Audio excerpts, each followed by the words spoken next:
ọmọbìnrin tí ó yẹ kí n fẹ́ ó ní wípé mo gbọ́dọ̀ ní mọ́tò méjì kí òun tó lè ṣe ìgbéyàwó pẹ̀lú mi.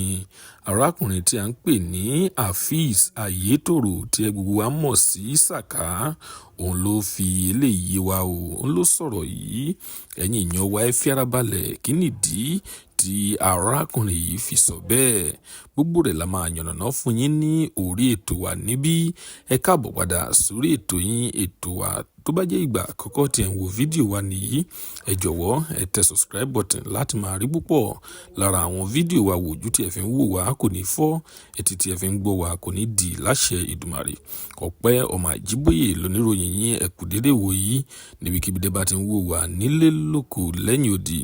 Lónìí ìròyìn jẹ́ kó yé wa wípé arákùnrin tí a mọ̀, òṣèrékùnrin tí a mọ̀, comic actor tí a mọ̀ tí orúkọ rẹ̀ ń jẹ́ Saka, púpọ̀ lára àwọn èèyàn ò mọ̀ wípé AFEEZ Ayetoro ni orúkọ arákùnrin yìí.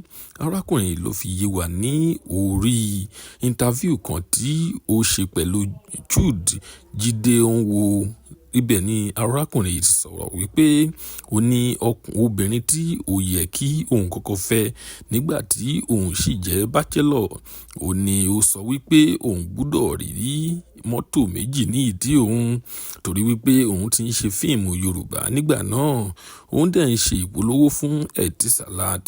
Ní ọ̀rọ̀ Etisalat ọ̀hún a sì ń bọ̀ níbẹ̀, ṣùgbọ́n ẹ jẹ́ ká kọ́kọ́ fẹnu bà ọ̀rọ̀ tí arábìnrin tí ó sọ wípé òun gbọ́dọ̀ ní ọkọ̀ méjì ní ìdí kí òun tó lè gbà pé ó ti rẹ́dì fún ìgbéyàwó. Arákùnrin yìí ó sọ wípé ó ní nígbà náà lọ́hùn, ó ní ó dẹ̀ ṣòro fún òun láti kọ ẹnu sí obìnrin. Ó ní ó ṣòro gidi gan, ó ní ò tiẹ̀ mọ̀ bí wọ́n ṣe ń kọ ẹnu sí obìnrin. Ó ní èyí ó sì jẹ́ ìbànújẹ́ fún òun, ṣùgbọ́n òun sì tẹ̀síwájú lẹ́yìn ìgbà tí arábìnrin náà ó tọ̀nà òun dáhùn. Ó ní òun sì tẹ̀síwájú ní inú ìrìn àjò ìgbésí ayé òun.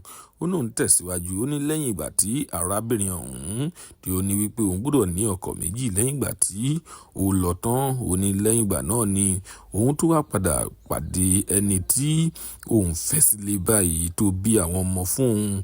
Náà lórí ọ̀rọ̀ ti Etisalat, ó ní ò ní ambassador pẹ̀lú Etisalat rárá. Ó ní gbogbo ìgbà náà lọ́hùn, ó ní òun kàn jẹ́ model ni wípé kò sí òun kankan tó pa òun pẹ̀lú Etisalat pọ̀. Ó ní púpọ̀ lára àwọn èèyàn ni wọ́n rò wípé òun jẹ́ ambassador Etisalat. Ó ní rárá o. Ó ní kò sí nǹkan kan tó pa wọ́n pọ̀, kò sí agreement, kò sí nǹkan kan tí ó pa òun pẹ̀lú Etisalat pọ̀. Púpọ̀ lára àwọn fáǹsì Saka ni wọ́n sọ̀rọ̀, wọ́n padà kọ́mẹ́ǹtì sí ìsàlẹ̀ póòstì ọ̀hún. Àwọn kan sọ wípé àṣé ó tiẹ̀ ti pẹ́ tí ALMANJIRI tiẹ̀ ti wà lẹ́ẹ̀rin àwọn obìnrin.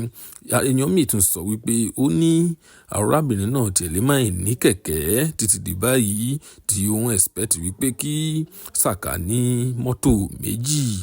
Arákùnrin náà tún sọ wípé ó ní ṣé bàbá rẹ̀ ní mọ́tò méjì nígbà tí ó fi fẹ́ ìyá rẹ̀ ni. Àwọn ọ̀rọ̀ tí àwọn fáǹsì Saka tí wọ́n sọ ní inú comment section ní díẹ̀ lákànkà fún yín níbẹ̀.